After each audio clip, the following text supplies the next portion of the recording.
قل انما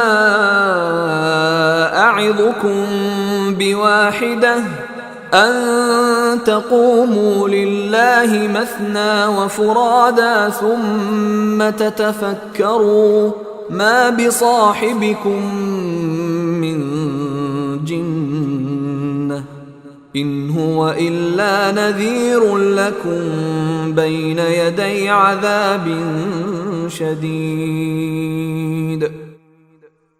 اے پیغمبر، ان سے کہو کہ میں تمہیں صرف ایک بات کی نصیحت کرتا ہوں، اور وہ یہ کہ تم چاہے دو دو مل کر اور چاہے اکیلے اکیلے اللہ کی خاطر اٹھ کھڑے ہو، پھر انصاف سے سوچو تو فوراً سمجھ میں آ جائے گا کہ تمہارے اس ساتھی یعنی محمد صلی اللہ علیہ وسلم میں جنون کی کوئی بات بھی تو نہیں ہے، وہ تو ایک سخت عذاب کے آنے سے پہلے تمہیں خبردار کر رہے ہیں۔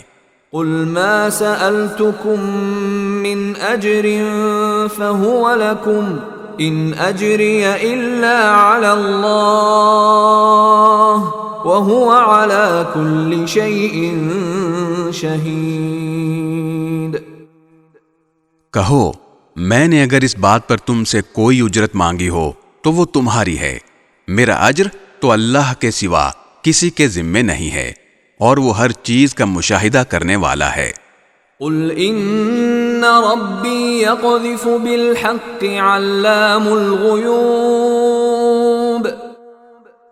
کہہ دو کہ میرا پروردگار حق کو اوپر سے بھیج رہا ہے، وہ غیب کی ساری باتوں کو خوب جاننے والا ہے۔